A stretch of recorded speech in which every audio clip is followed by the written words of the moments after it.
How's it going? Welcome back. It's Jonathan. Now in this video, well, like always, you're probably going to be wondering, what the hell is he going to be talking about this time? And actually, the topic of today is going to be natal chart reading.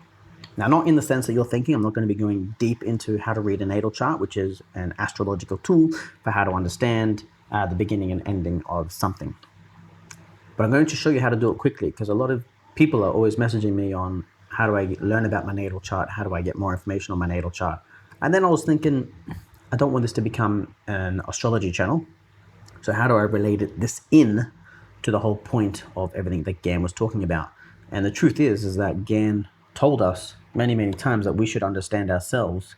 And he told us how to do that. And that was through our natal chart. And we can get proof of this through WD Gann's reading list. Now, it doesn't matter where you go, what website you use. There's a lot of places where you can actually obtain Gann's reading list, even from the official WDGann.com. He had a recommended reading list. And if we scroll down, we can see that, well, there's various topics he talked about. Day of Wisdom, according to number vibration. God-Man, the Word Made Flesh. Law of Values by Saphariel. He did a lot of research on Saphariel's work. I'm good friends with him. Miracle of the Ages, Mysteries of the Sound and Numbers, Numerology. These are all things Gann was into. And then there was this book here, Saphariel's Astrology, How to Make and How to Read Your Own Horoscope. Again, this is on WD Gann's reading list, and he always tells us, especially in, I believe it was The Truth of the Stock Tape, that man must know himself. He says, trader, know thyself. And you have to understand who you are as a person. Now, there's different ways of doing this. You could do this through that INTJ, or those four-letter sort of personality trait tests that they have. But WD Gann goes even further, and he says, he teaches us how to understand our natal chart, and also how to learn when we should be doing something and when we shouldn't be doing something. And he often referred to the Bible when he said, there's a time to sow and there's a time to reap. There's a time you should be doing something, there's a time you shouldn't be doing something. And that's definitely down the route of astrology, which I'm not a professional astrologer at all.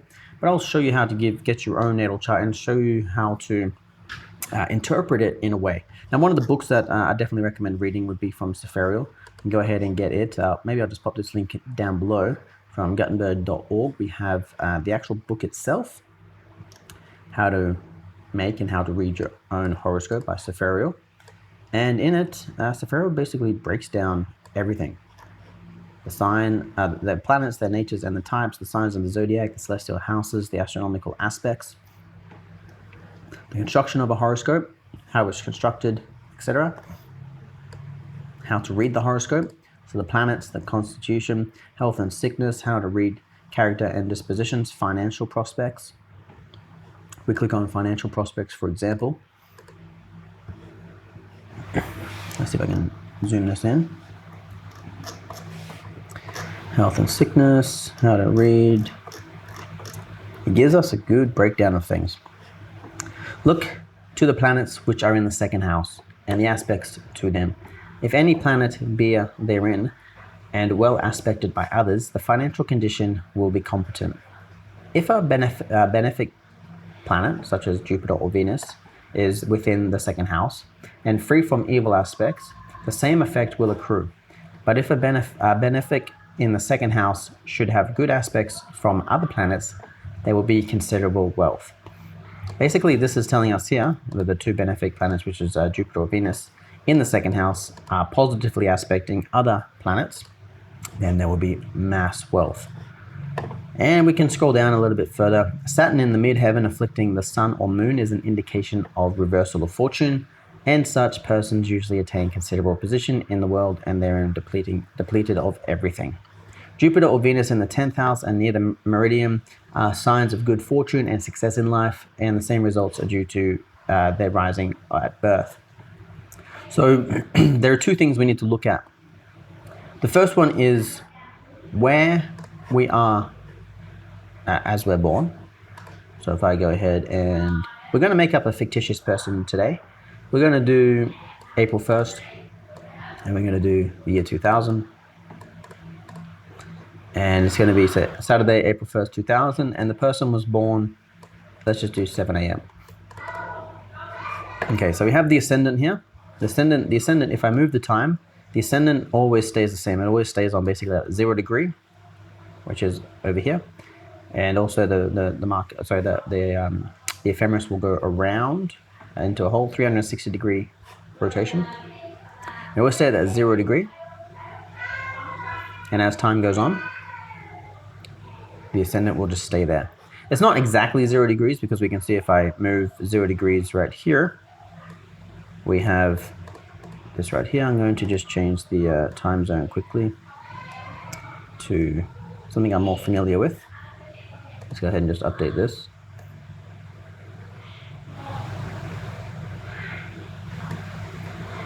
Okay. Sorry, just changing it. So it's all important, by the way. It's all important.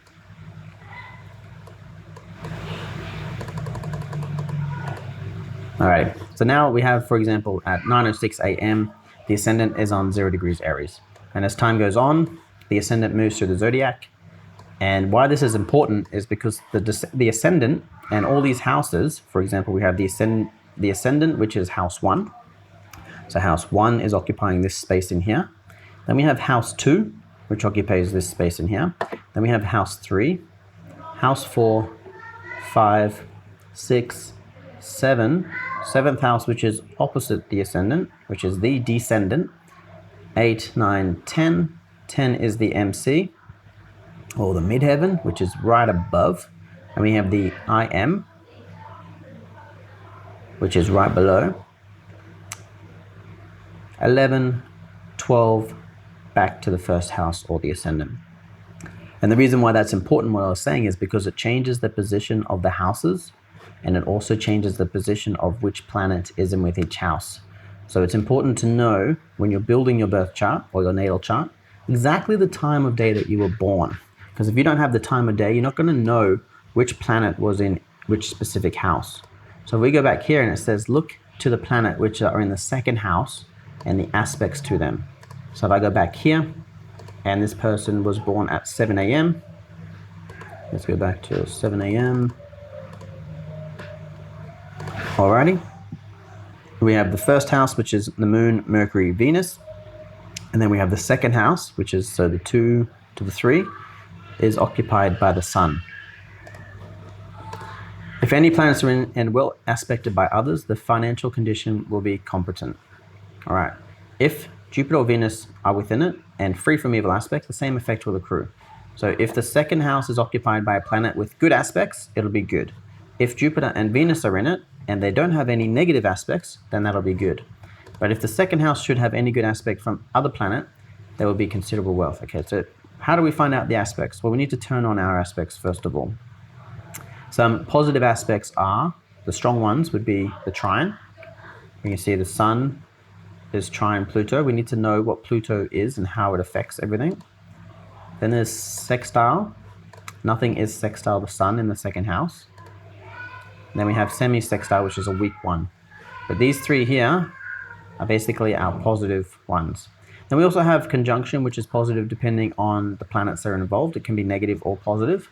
For example, if we had Jupiter and Venus conjunct each other, that would be more beneficial than if we had Saturn and Jupiter, because Saturn is a negative planet and Jupiter is a positive planet. Okay, I don't want to go too crazy on you. I'm not an expert in this topic, so an astrologer could just come in and definitely whoop my ass at this. Just telling you the bits that I know and how it works, okay? So if any planet in the 2nd house is badly aspected, it will produce difficulty in acquiring money. So we have minor positive aspects with Pluto, but we have to understand what Pluto brings to the table. So now we look at the negative aspects, and we have the conjunction, which would be negative. Nothing is conjuncted. Then we have opposition. So what's opposite? What's the energy opposite this? There's nothing over there.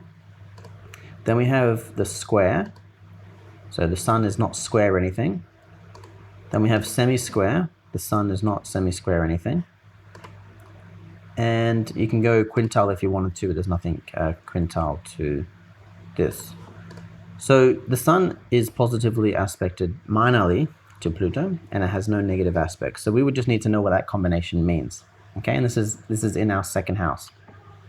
So we got the Earth here, we got the housing systems, and then further out we have the zodiac.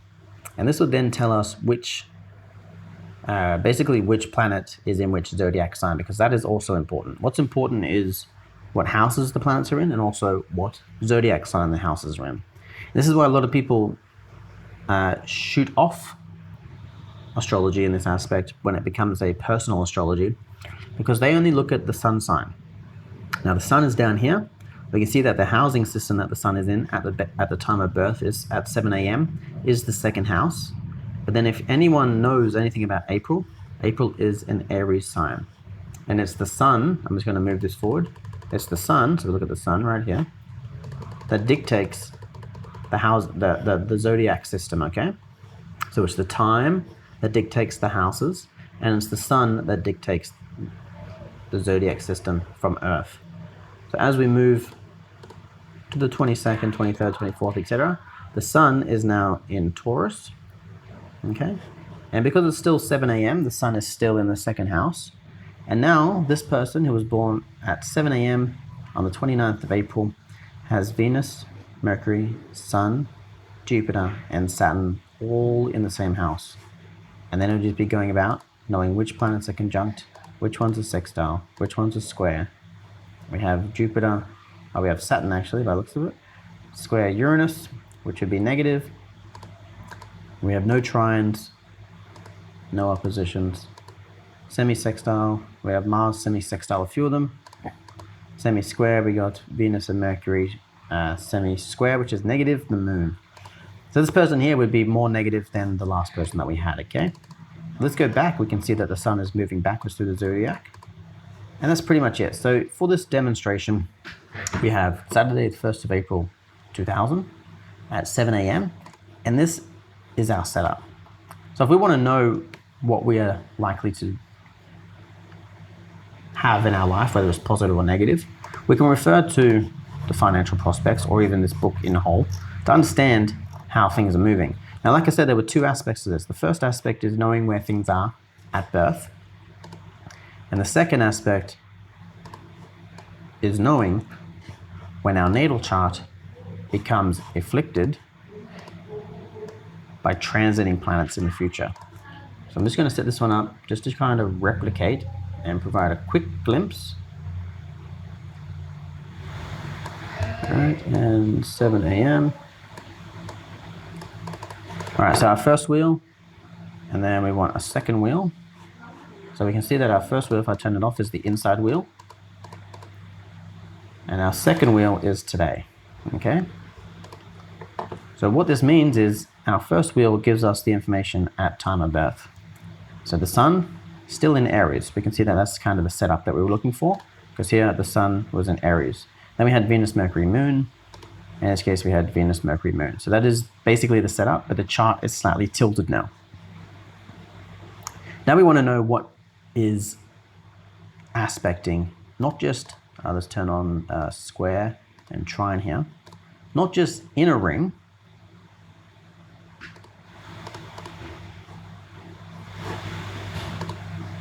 I want to turn this one off. So not just in a ring where we had the sun, trine Pluto, but now we want to know the outer ring. Whoa, golly gosh.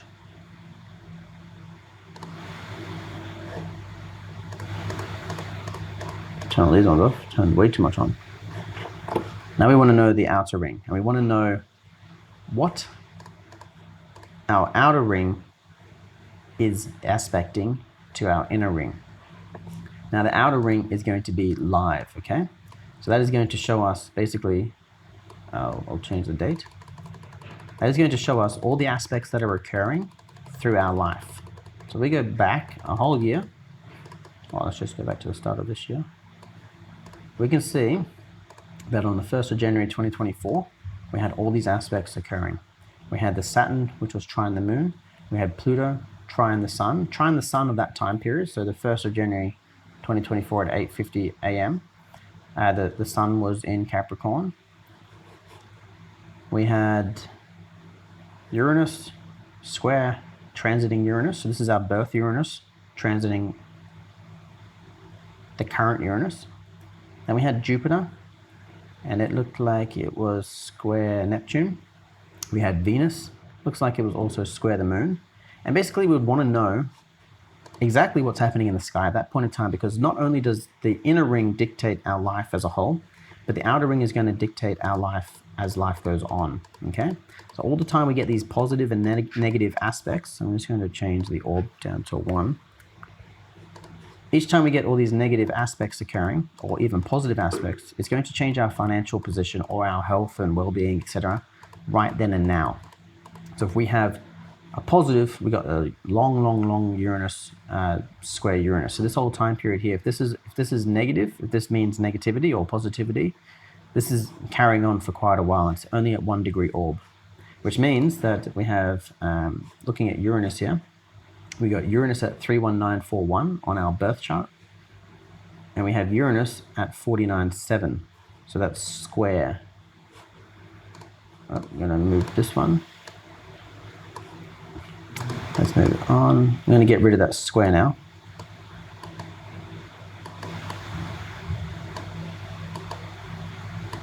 All right, so it's around here that if this negative or positive aspect was in force in our life, it is no longer in force at that time.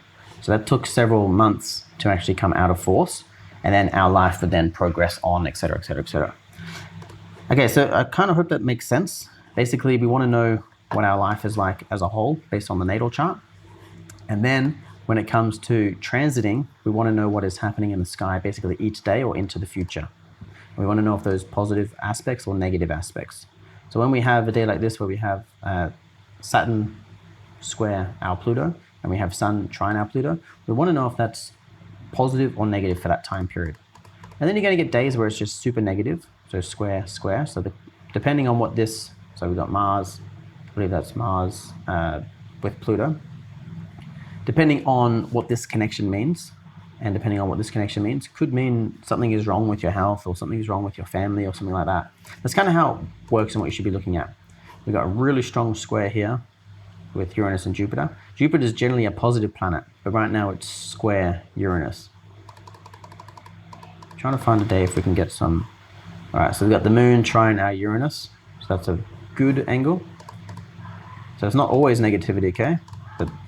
But depending on your setup, you can have more negativity in life than you can positivity. All right, so I know that's probably boring you. Let's move on, let's get out of here. And let's go over to the next part. So our birth date is the 1st of April 2000 at 7 a.m. And we want to just load up this one.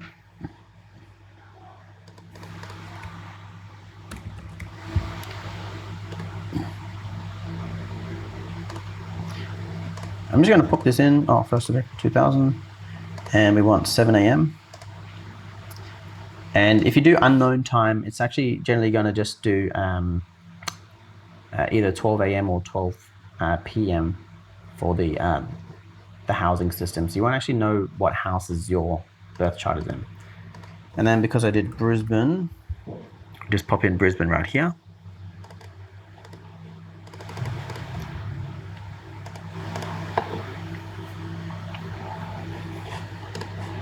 Alrighty, so what this should give us is a very, very similar outcome to what happened on our original ephemeris. We have 1st of April 2000 at 7 a.m. at -10. And this one here, I believe was 1st of April 2000, 7 a.m., Brisbane, Queensland. I believe Brisbane, Queensland in 2000 was just 10, right? 12:19, 12:16. I'm wondering why. Pretty sure it's -10 for Brisbane. Can't be that senile now. All right, so there's going to be a little bit of a minor discrepancy here.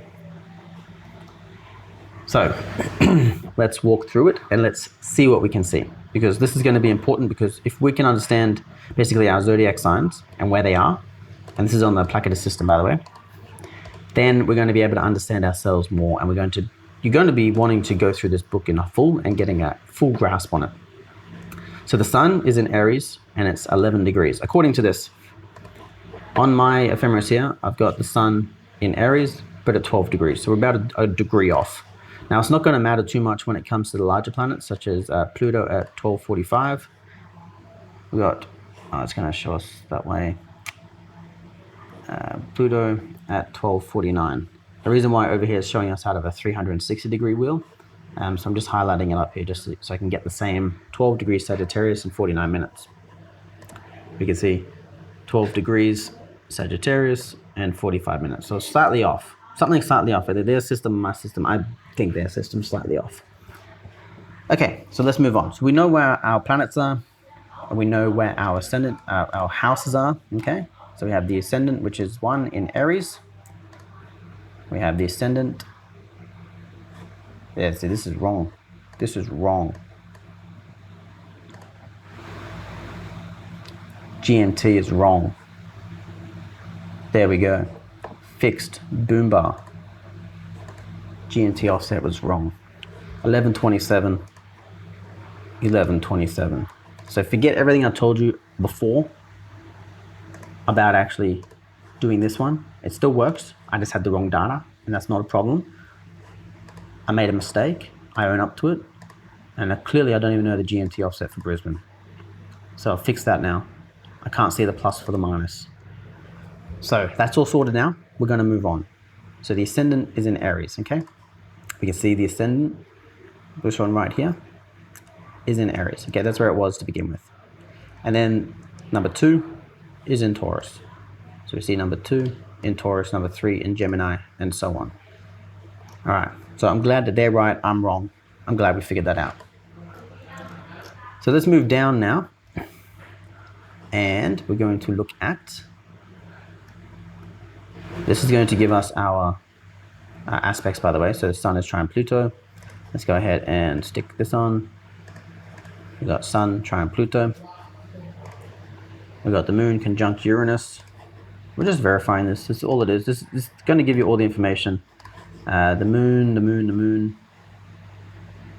Okay, so the reason why, so we got the moon and Uranus right here. And what we'll see is the moon is at 234 and Uranus is at 319. Basically, if I move this orb period up a bit, basically widening the availability of that actually occurring. It's got an orb of 4 degrees, so basically 28 degrees or 4 degrees in 28 minutes. So if I do 4.5 degrees, oh gosh, 4.5 degrees, 4.6.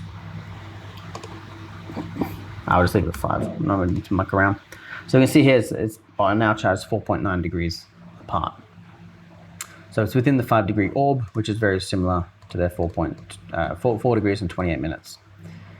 So the calculation is just slightly different on that, depending on how it's calculating on a point or per minute. So this will be basically 4.9 because it's basically 28 minutes in. So let's move on, because this is now where it gets interesting. Now, what you know about yourself is what everyone has told you about yourself, and that is where your sun sign is. So your sun sign is in Aries.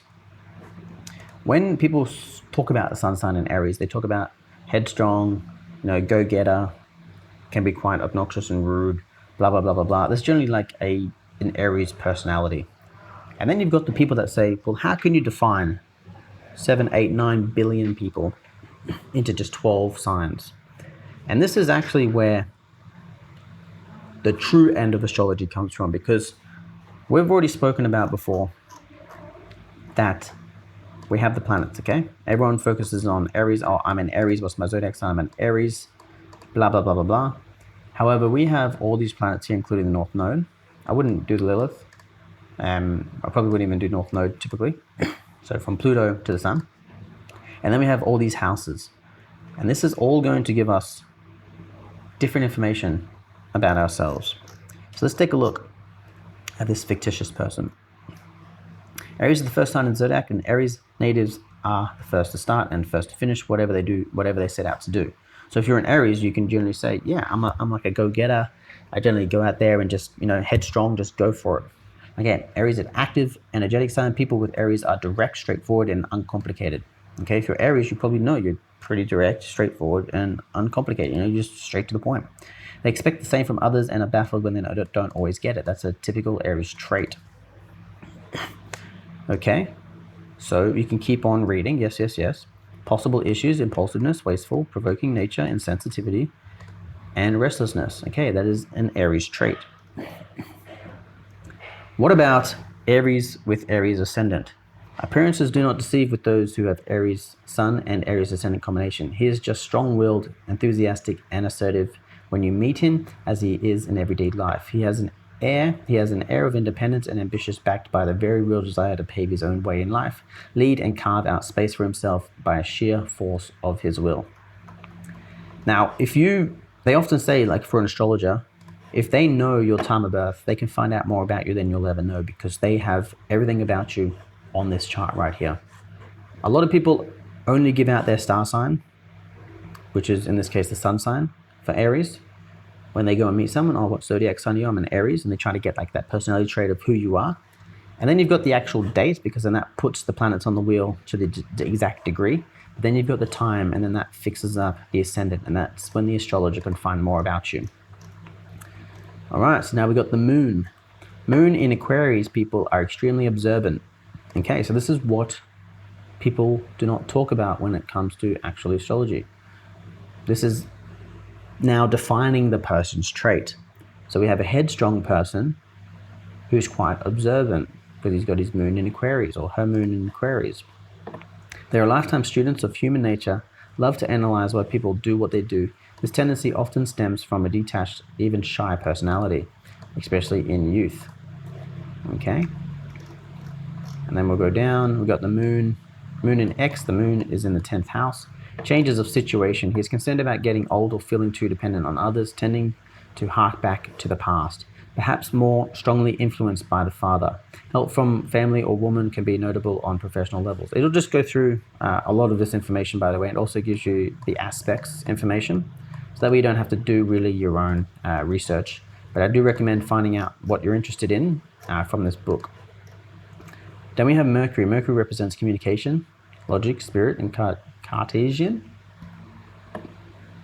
He sponges up the feelings and mood of people and the environment around him. Moody communication, sometimes very talkative, other times withdrawn. Tactful, preferring not to offend anyone. Fertile imagination, flexible mind, sometimes gullible, but usually simply open to possibilities. Indirect, it can be very hard for him to pin down any one belief or decision. So if we go back, we've got Mercury in Pisces. So generally, this is a trait of people who have Mercury in Pisces. And this is how we build the person's whole personality.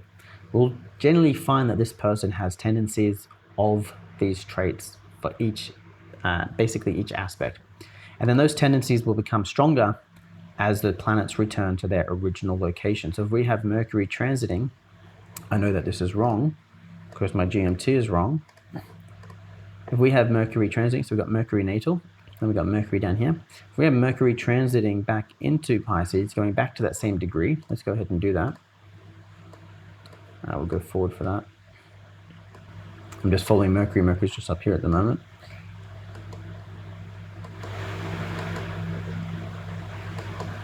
Mercury's coming back. All right, so this is what we call a return, when Mercury comes back to its original Mercury position. And we can often find that the strength of this aspect is even stronger in this case. So that's when the sun gets back to the solar return, the personality trait starts to get stronger as it returns into it, and then weaker again. Alrighty, so now we have all the aspects, such as, for example, we had 10 sextile between Mercury and Jupiter. He is intelligent with big ideas. He is tolerant and has strong sense of justice. He has good judgment, good sense, and has his feet on the ground. He has a gift of the gap, fully enjoys literature and learning. He is erudite, I don't know what that is, and will usually be successful socially. That is a general trait of someone who has this aspect. Okay, so you're starting to see, not only are we looking at where the planet is, so what sign the planet's in, not only are we looking at the actual, if we go back to the ephemeris, the actual house of that planet, but now we're looking at the actual aspects of that, okay? So what does it mean to have square Mars with Neptune? What does that actually mean? And this is why there's often a quote that Bible, right? You know, you were made in the image of God. When you go down the route of like the esoteric stuff, made in the image of God, you were built uniquely. You were built in a specific way by God. And then you go to the ancients and they're called like the sky god, the planets of the gods. They named a lot of their gods after planets out in the sky. The sun god, etc., etc., etc. You were made in the image of God. Well, this is basically what the image is of God at that particular time. I'm going to lower the orb period down to 1. I know that the website uses a wider orb than that, about 5 degrees. But in this instance, we had Mars square Neptune. So if we head down to Mars, and it's going to give us basically sun steady wins the race, blah, blah, blah. Could be the motto of Mars and in Taurus, because that is where Mars is. Mars is in Taurus. Mars in the first house, and then we have Mars square Neptune. So this one right here. This is a challenging position as you will have difficulty trusting in your ability to go after the things that you want in a direct manner. It may also be that you have difficulty pinpointing what it is you want, or that part of you doesn't feel you deserve it due to a basic lack of self-confidence. You fear rejection as well as criticism and often use roundabout means to go about what you want. Keep reading on if this is you. Love and affairs, we got a trine between Mars and Lilith, which I don't really refer to Lilith, but apparently this one does. Love affairs are passionate. There is an instinctive understanding of intensity, the dark side of nature and passion. So you kind of, I hope that you can kind of see where this is leading. If this was you, so you need to basically build your own, get an understanding of yourself, because then you'll be able to have like a lot of these aha moments, or yeah, that kind of resembles me. And it might not resemble your brother, it might not resemble your sister, it might not resemble your mum or your dad. You know, you're going to get some traits from them because you are in the same household and you're being raised by them. But a lot of these should be unique to you and your personality as a whole, okay? Anyway, we just keep going down. You just go through your whole zodiac-based natal chart setup, okay? And just understand everything about you. Virgo on the house, jobs in the medical or paramedic field will suit him best. So let's go through this one. This is now the housing system. Ascendant and Aries. People with an Aries ascendant are direct and quick. Yes, blah, blah, blah. And then we have house 2. The second house is the area of material security and values. It rules money, personal finances, sense of self-worth, and basic values, personal possessions. And in this case, we have the second house here. And the second house starts in Taurus. Oh, wrong button. So then we have Taurus, financially usually comfortable, but there can be a tendency to splurge on luxury items. However, he is unlikely to go wanting. The house where Venus is placed can show areas where money can be made, may hold on to things, sentiment about personal possessions. Okay, we're just going to backtrack here. The house where Venus is placed can show areas where money can be made. All right, Venus is in basically the 11th house. So we've got the 10th house on the MC right up the top, and then the 11th house. So we want to learn about the 11th house, and Venus is here, which is, you know, some would say is the money planet. So we want to know what the 11th house relates to, because that could be where money is found in your life. It could be a specific job or a specific career choice, or even a trait or something that you can offer something. Basically, if you follow that, you know, there's a time to sow, there's a time to reap, there's a season for everything. You know, go back to the Bible. If you go back and just find out what is your path in life, what your truth path is, or what your suggested path is, then that might be where your money's at. So the third house, area of social and intellectual learning, which is Gemini. And again, we've got the third house here. The third house is starting in Gemini. He adapts well to any kind of challenge. He doesn't like monotony. Early family life was busy and usually points to suggestion of a number of siblings, and so on. So this is going to basically break down what each house is and then how it relates to you as a person. Again, we've just used a fictitious person, so I'm not talking about you at all. And then we have the house setup. We can see the sun is in Aries. We've got Mars down here in Taurus and so forth, and you've got all the information here. So I hope that this is going to answer some of your questions relating to how to build a natal chart, how to understand some of your natal information. Despite me not being a professional, I'm just teaching you what I've learned and what I know. People go to university or they go study like a 6-year course on astrology to become professional astrologers. I am just a self-taught. I'm not an expert in this. And then if you want to, go ahead and download this book. I believe it's out of copyright because it was released back in the 1920s. So I don't think it should be a problem to get yourself a copy of this, whether digitally or physically, and just go through this, because this is going to help you understand some more things about you that possibly you weren't able to get from that website. And it's going to give you some more insights into your life. It's going to take a little bit longer because this is more of the manual work. However, I do hope that this video has served you well, and we'll just move on. So if you want to learn anything specific about anything Gann related or whatnot, I'll do my best to help you in areas that I'm not excellent in. But if it's an area that I'm proficient in, I'll be more than happy to go over those sort of information with you. I'll talk to you guys soon.